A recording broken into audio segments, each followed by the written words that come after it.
Today, we are diving deep into a topic that affects, well, half the planet, but is so often misunderstood.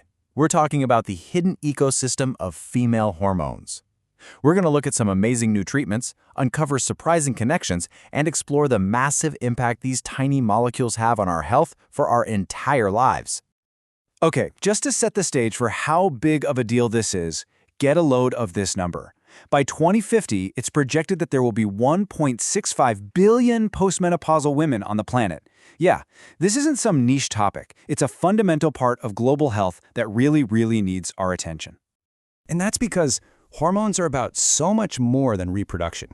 They're basically the conductors of the symphony happening inside our bodies. They influence everything from how much energy you have, to how you process your lunch, all the way to your mental and emotional well-being. Which brings us to the big question, right? If these hormones are so absolutely critical, why do we so often fail to connect the dots between them and our overall health? Why are symptoms treated like they exist in a vacuum without anyone looking at the whole interconnected picture? Well, let's get into it. First up, let's talk about one of the most famous, or maybe infamous, symptoms out there: hot flashes. For so many women, especially during perimenopause, these are way more than just a minor annoyance. They can completely disrupt your life. So the official medical term for this is vasomotor symptoms, or VMS for short.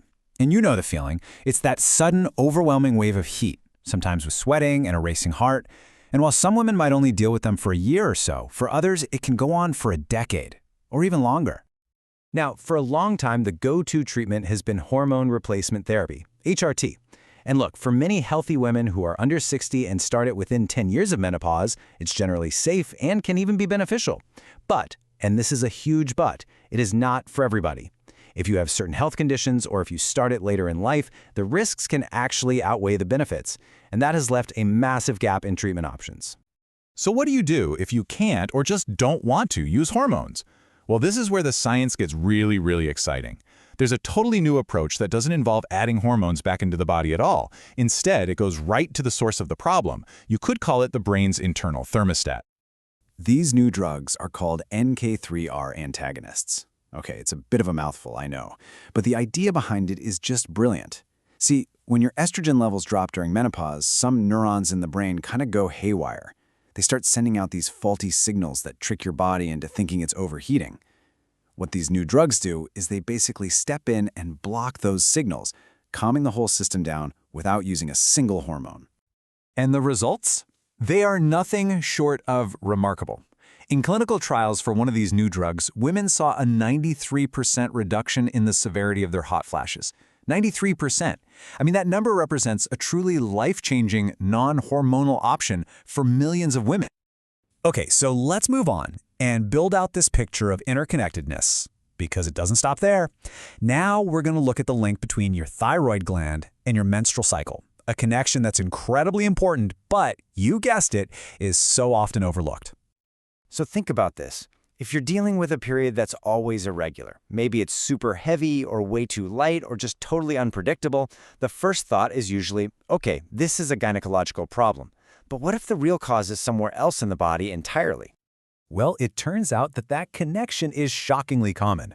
One study found that more than half, 51.3% of women who came in with menstrual problems actually had an underlying thyroid issue. This isn't some rare fringe connection. It's happening all the time. And here's basically how it works. Your thyroid, that little gland that runs your body's metabolism, is in constant conversation with your reproductive hormones. So if your thyroid is underactive or hypothyroid, it can cause really heavy, long, or infrequent periods. But if it's overactive or hyperthyroid, your periods might become super light or even just stop altogether. The key here is that the way your cycle is changing can be a huge clue to what's going on with your thyroid. So all of this brings us to our final, really big point. Hormonal health isn't just about periods and menopause. Not at all.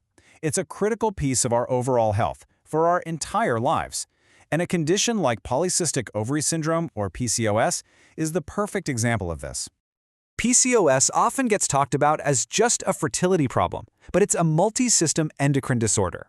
It dramatically increases a woman's risk for type 2 diabetes, usually because it's tied to insulin resistance.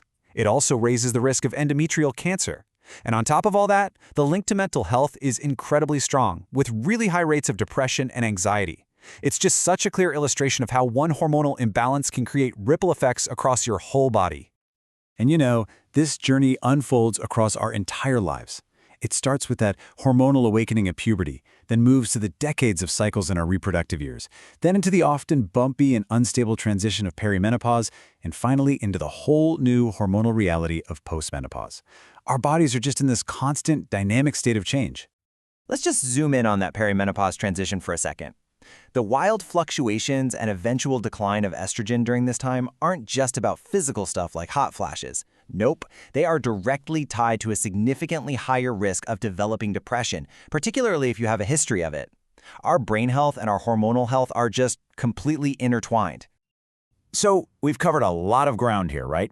From drugs that target the brain to huge systemic health risks. How do we actually use all this? Well, I want you to think of this knowledge as your own personal hormonal health map, a tool that can help you navigate what's happening in your own body.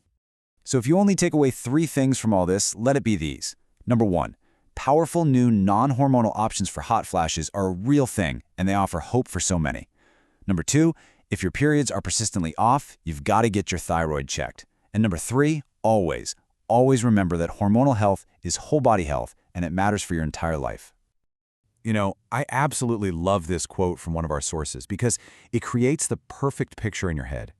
Your hormones are not some simple plumbing system where one pipe gets clogged and that's the end of it.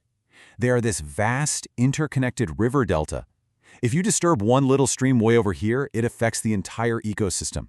And that really just leaves us with one last vital question to think about.